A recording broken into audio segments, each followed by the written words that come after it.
Bienvenida a mi canal. En este vídeo hoy quiero hablarte sobre la endometriosis y la adenomiosis, dos enfermedades muy desconocidas para muchísimas mujeres, pero que se cree que afecta más o menos al 50% de mujeres que no consiguen el embarazo. Así que puede que tú padezcas alguna de las dos y lo desconozcas. Quédate porque vamos a hablar sobre los síntomas, el diagnóstico y cómo puede estar afectando a nuestra fertilidad. Empecemos por la endometriosis, que suele ser la más conocida. La endometriosis se caracteriza por células o tejido similar al endometrial que crece fuera del endometrio. Cuando esto ocurre, la mujer puede presentar sintomatología, pero a veces no presenta ninguna, lo que dificulta todavía mucho más el diagnóstico. La adenomiosis, la característica principal es que estas células o tejido colonizan el músculo del endometrio. Por tanto, se considera que la adenomiosis es como una endometriosis interna. La endometriosis es externa, puede irse para cualquier sitio, y la adenomiosis, en cambio, interna. Se cree que entre un 10-20% de mujeres padecen de endometriosis. Y la adenomiosis puede que incluso este porcentaje sea superior. Son dos enfermedades muy infradiagnosticadas. Esto quiere decir que muchísimas mujeres padecen alguna o ambas y lo desconocen completamente. Pueden alterar la calidad de vida de la mujer por diferentes vías y, por supuesto, alterar su fertilidad. Por tanto, es muy importante que las conozcas, que puedas descartar si padeces alguna de ellas, y en el caso de que se confirmase que sí que eres paciente de endometriosis, de adenomiosis o de ambas, tomes las medidas necesarias en tu estilo de vida para intentar controlar todo lo posible sus efectos. Y estos efectos son tanto sobre tus síntomas como el impacto que tienen ambas enfermedades en la fertilidad si estás buscando embarazo. Antes que nada, vamos a hablar de los síntomas para que puedas reconocer si padeces alguno o varios de ellos. Pero repito, puedes estar completamente asintomática, es decir, no presentar ninguno de estos síntomas y aún así padecer endometriosis o adenomiosis.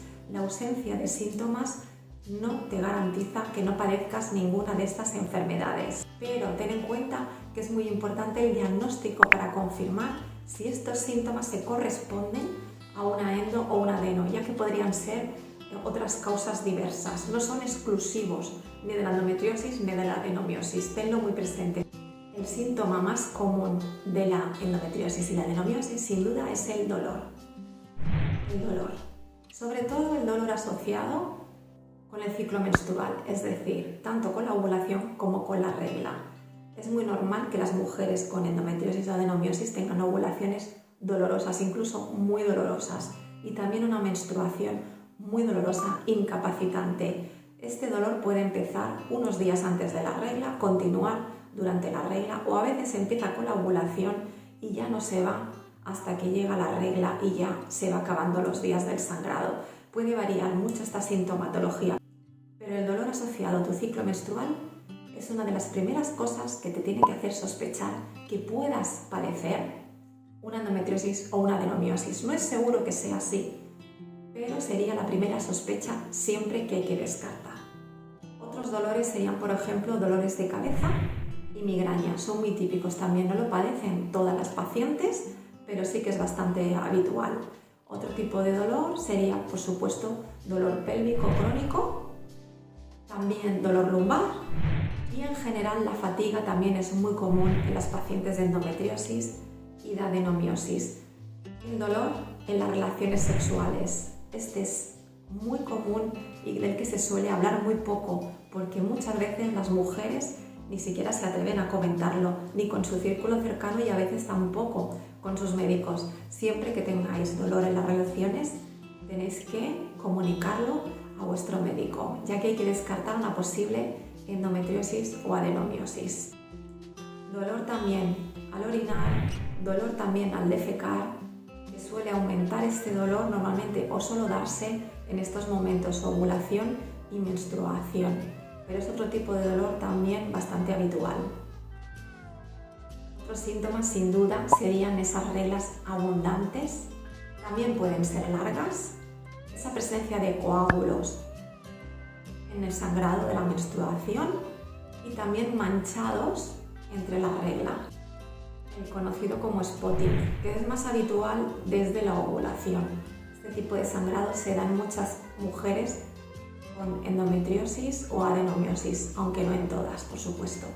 Todos estos síntomas que estamos comentando te tienen que hacer sospechar que puedas padecer una endometriosis o una adenomiosis. Aquí viene la parte diagnóstica que ahora comentaremos, tan importante para poder confirmar o descartar.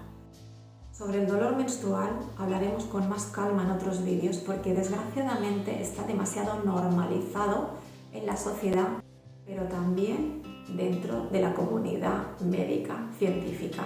La regla no tiene que doler, la regla no tiene que ser un proceso doloroso. Puede producir una leve sintomatología, pero no tiene que condicionar a la mujer, no tiene que ser un dolor incapacitante o tan doloroso que necesites tomar analgésicos antiinflamatorios para poder llevar tu vida diaria. Si este es el caso, tienes que sospechar que pueda ser una endometriosis y una adenomiosis. También es muy importante tener en cuenta que sobre la mitad de chicas, niñas con dolor menstrual desarrollarán una endometriosis, así que es otro signo de sospecha muy importante. Si ese dolor menstrual no desaparece durante esos primeros años, enseguida hay que descartar que pueda haber una endometriosis. La menarquía o primera regla, cuando son tempranas, también es un dato a tener en cuenta en una mujer que tengamos sospecha por sintomatología de endometriosis o adenomiosis. No siempre ocurre, por supuesto, pero sí que es bastante habitual. En mi caso, por ejemplo, tuve mi primera regla con 10 años, o sea, una edad bastante temprana, y tengo endometriosis. También cumplía la mayoría de todos estos síntomas que os acabo de mencionar.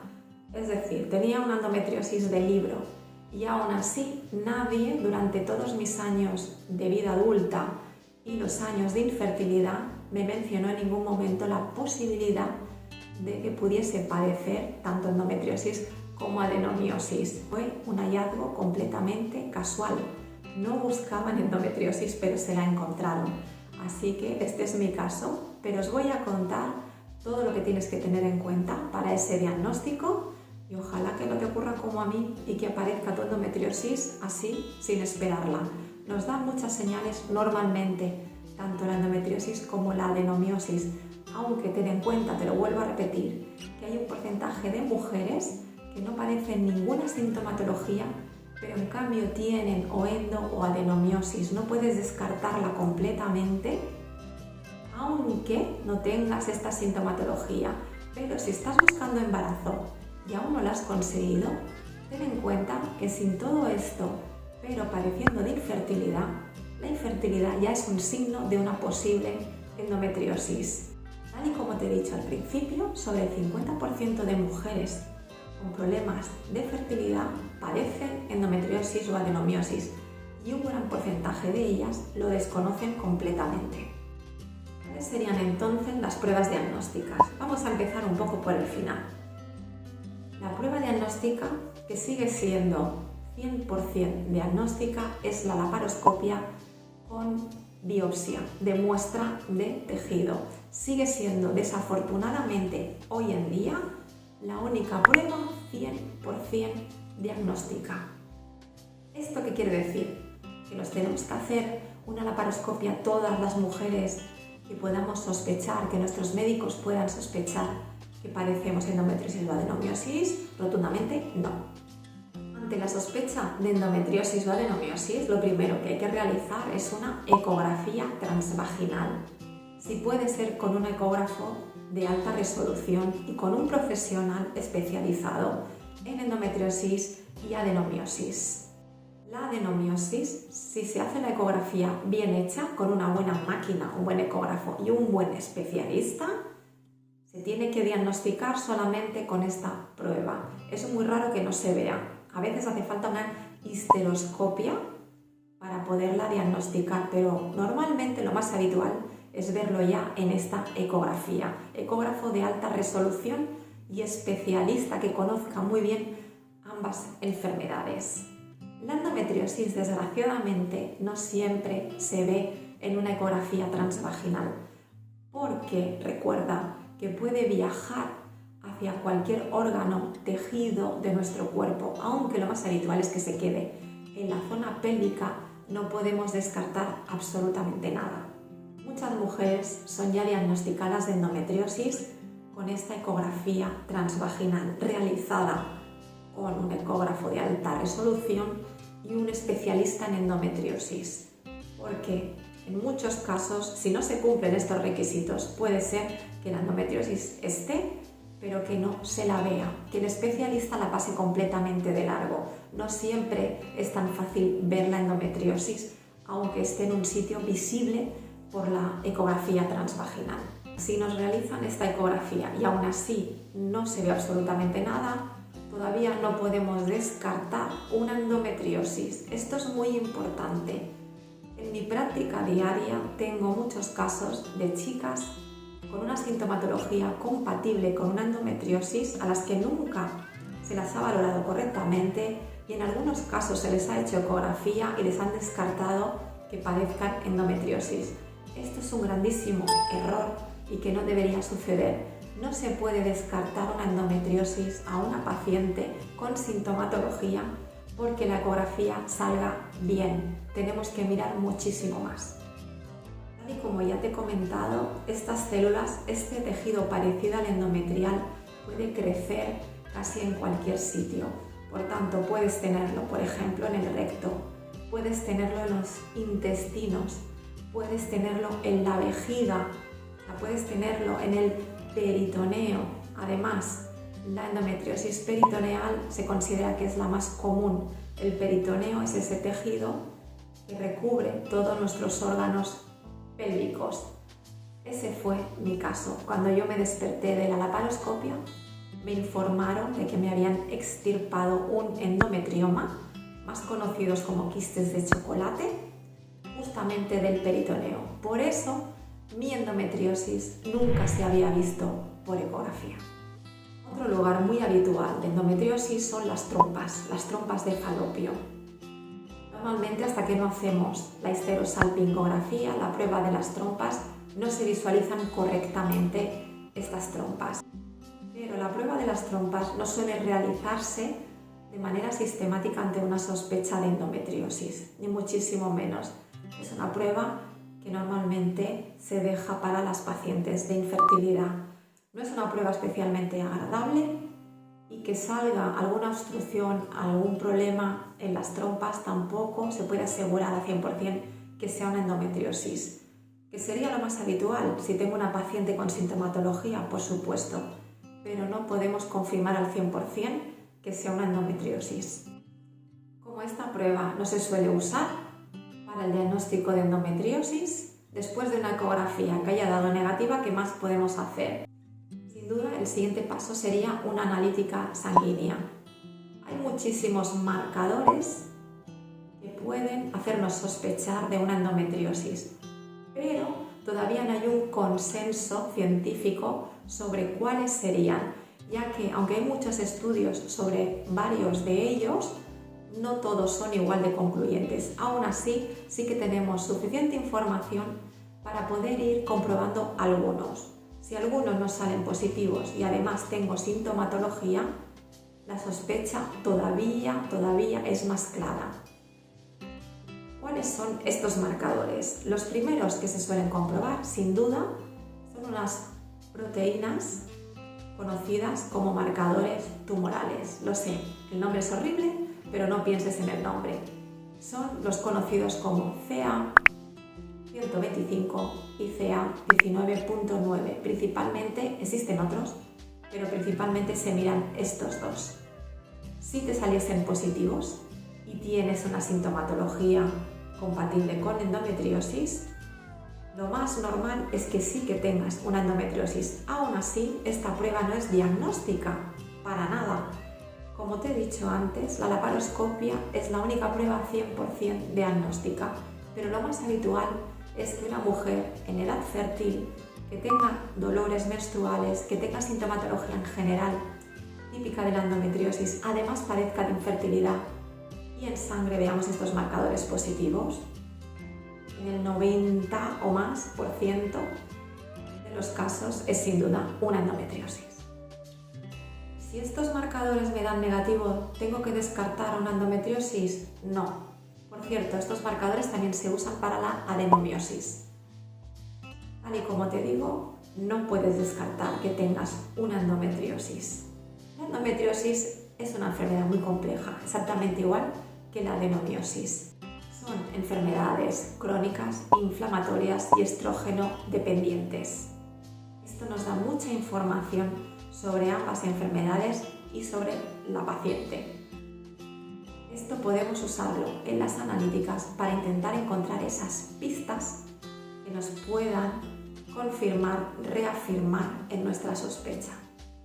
Algo que tenemos que tener muy en cuenta es que no es lo mismo estudiar los órganos que nos interesan, como serían los órganos pélvicos, sacar una muestra de aquí y analizarla, que hacer una analítica sanguínea. No siempre se correlacionan los datos, es decir, una mujer puede tener marcadores inflamatorios elevados pélvicos, pero no presentarlos en sangre. Es por esto que no podemos descartar una endometriosis, aunque la analítica sanguínea nos salga bien, pero sí que es verdad que es muy habitual, sobre todo en pacientes con endometriosis más graves. Puede pasar más desapercibido estos marcadores en endometriosis más leves, pero suelen aparecer más en endometriosis más importantes, pero aún así nunca lo descartes. Por ejemplo, en mi caso, en la laparoscopia me diagnosticaron una endometriosis mínima, ya que solamente tenía un implante, un endometrioma que me extirparon y no vieron absolutamente nada más.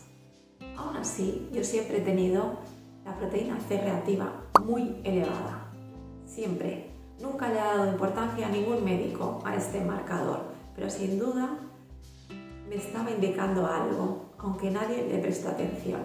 Cuando cambié mi estilo de vida, mi alimentación, esta proteína C reactiva en mi caso fue bajando. No he llegado nunca a normalizarla completamente, ni mucho menos, pero mis valores sanguíneos no tienen nada que ver con los que eran hace años, cuando mi alimentación también era completamente diferente a la que sigo hoy en día, precisamente para intentar mantener lo más tranquila posible mi endometriosis, porque recuerda, es una enfermedad crónica, no nos curamos, convivirá con nosotras incluso cuando acabe nuestra etapa fértil, también en menopausia. Hay muchas mujeres diagnosticadas de endometriosis en la menopausia. No siempre garantiza la menopausia que el dolor desaparezca, aunque ya no esté asociado evidentemente con el ciclo menstrual, pero ese dolor pélvico, migrañas, fatiga, dolores musculares, asociado todo a la endometriosis, puede continuar. Después de estas analíticas, salgan positivas o no, tengas algún marcador alterado o no lo tengas, otra prueba que suele realizarse es la resonancia magnética pélvica. Yo la recomiendo a muchas chicas, ya que a veces ahí sí que se ven muy claramente estos implantes, estos quistes de chocolate. Hay otras lesiones de la endometriosis que pueden pasar más desapercibidas y no verse claramente ni siquiera en la resonancia, pero es una prueba que puede confirmar muchos casos de endometriosis. Aún así, 100% sigue siendo la laparoscopia con esa biopsia del tejido que se haya extraído para analizarlo y poder confirmar que es endometriosis. Pero si esa resonancia magnética es clara y tenemos esta sintomatología, nos podemos ahorrar la laparoscopia, que es lo que se intenta evitar siempre. La cirugía se intenta evitar siempre como diagnóstico. Luego, una vez confirmada la endometriosis, es cuando hay que valorar si hay que operar o no. Esto ya es un tema muy complicado, pero por supuesto 100% personalizado. No hay dos mujeres iguales, por supuesto que no. Depende de la sintomatología, del momento de su vida en el que esté, de su deseo gestacional, de sus problemas de fertilidad, de muchos factores. Es algo que sin duda hay que comentar, consensuar con nuestros médicos para tomar la mejor decisión. yo me operé esa primera vez sin saber que tenía endometriosis. Fue, tal y como os he dicho, diagnóstica, pero aprovecharon, se convirtió en quirúrgica y me extirparon el endometrioma. Y años después, tras haberme realizado tantísimos tratamientos de reproducción asistida, cuando mi endometriosis estaba peor que nunca, algo difícil de creer, ya que yo siempre he tenido una sintomatología muy grave, lo he pasado realmente mal y me he sentido muy incomprendida, porque aunque en mi casa mi madre era calcadita a mí, o al revés, yo era calcadita a mi madre y lo había visto y lo seguía viendo en ella, pero en mi entorno no era nada habitual todo lo que yo pasaba, así que me sentía muy incomprendida y aprendí, como tantas de vosotras, a callar. Como hemos comentado, es muy habitual en nosotras tener problemas digestivos o disbiosis digestivas. Una de las consecuencias de estas disbiosis suele ser la mala absorción de nutrientes. Te recomiendo que te hagas también un panel de nutrientes, empezando sin duda por el hierro, aunque es muy común en mujeres en edad fértil, pero también lo es desgraciadamente en pacientes de endometriosis. Y a partir de aquí, todos los nutrientes que puedas. Si tienes varios nutrientes bajos, también es una sospecha importante de una posible endometriosis, ya que hoy en día sí que sabemos que la microbiota intestinal juega un papel fundamental en esta endometriosis.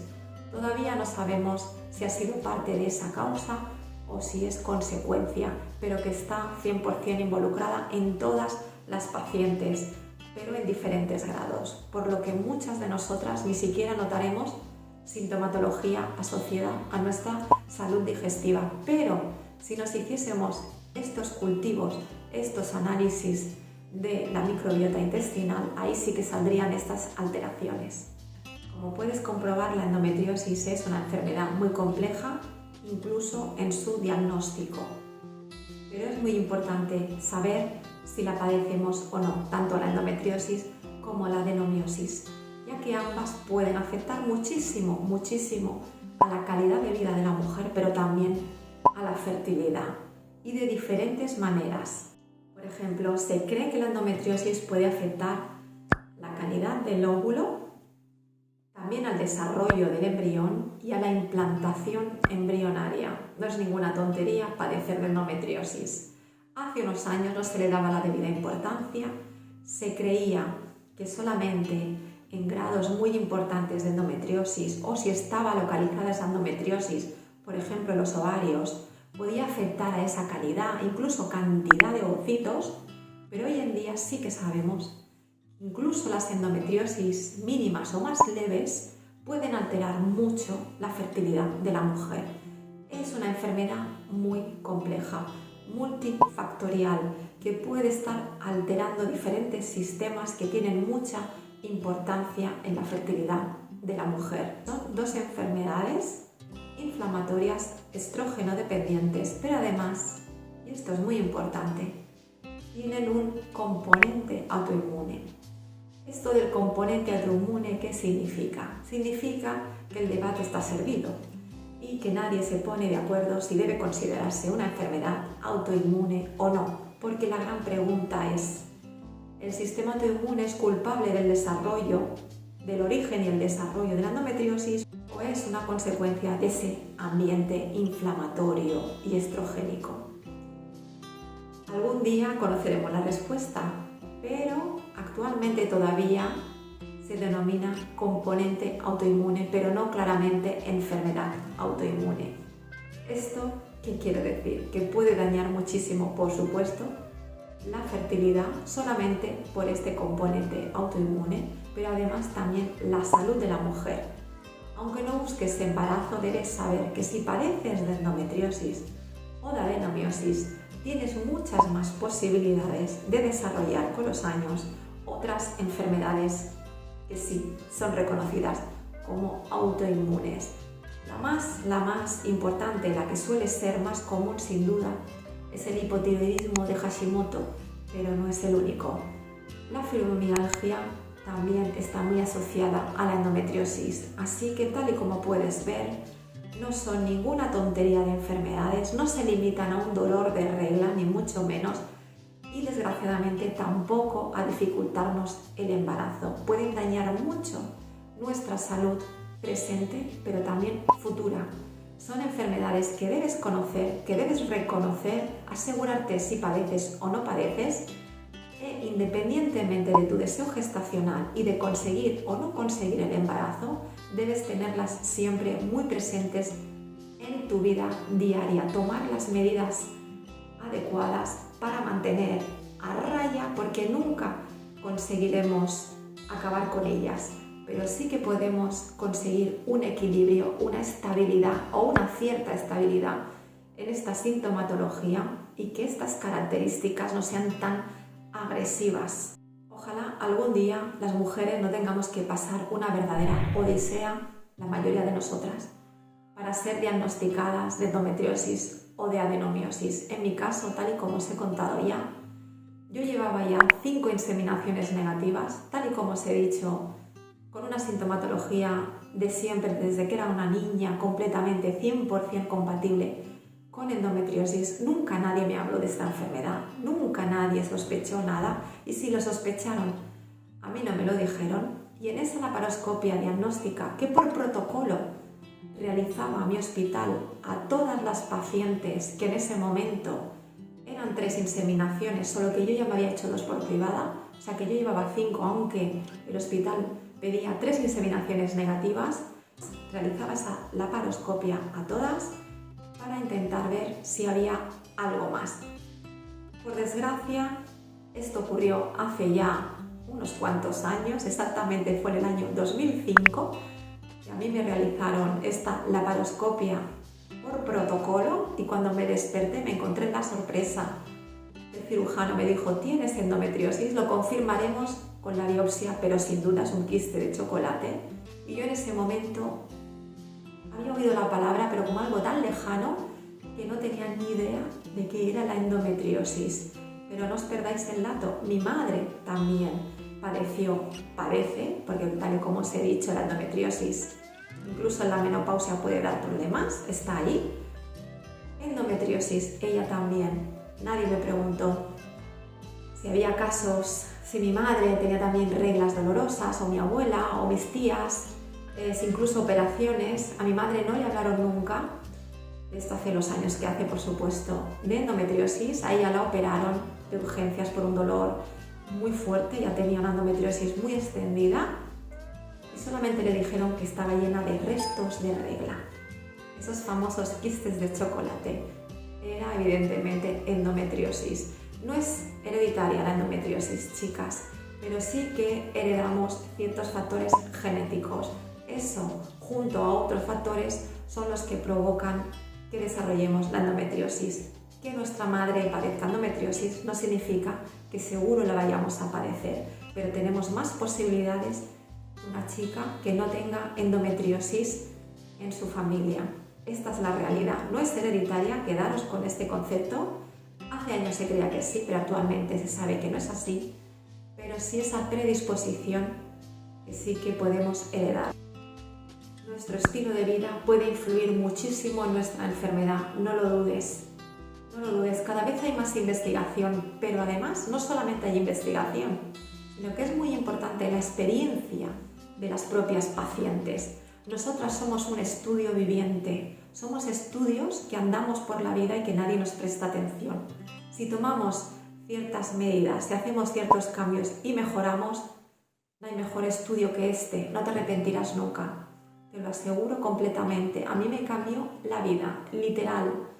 Y además conseguí mi embarazo natural completamente inesperado, que fue ese gran regalo que me dio la vida, seguramente a mi esfuerzo y haber ganado salud. No quiere decir que siempre podamos conseguir ese embarazo natural si tenemos problemas de fertilidad, pero ganaremos en calidad de vida y, por supuesto, si estamos en reproducción asistida, aumentaremos muchísimo las posibilidades de conseguir el embarazo, porque desgraciadamente, tal y como te he dicho, nuestra enfermedad puede alterar la fertilidad, las posibilidades de embarazo desde el principio hasta el final de todo el proceso. Te animo a que si tienes endometriosis o adenomiosis, cojas las riendas de tu salud, de tu fertilidad, te cuides, adapta adaptes tu alimentación a nuestra enfermedad. Si deseas que hablemos más del tratamiento más natural de ambas enfermedades, coméntamelo aquí abajo. Si no, no sabré que te interesa el tema. Y si no estás buscando embarazo, pero igualmente sospechas que puedas padecer endometriosis, intenta realizarte alguna de estas pruebas que hemos comentado. Es muy importante para tu salud que sepas si padeces o no padeces tanto endometriosis como adenomiosis. Espero que este vídeo te haya gustado, que haya sido útil, que hayas aprendido y que te sirva para ponerte manos a la obra y conocerte todavía mejor. Nos vemos en un siguiente vídeo.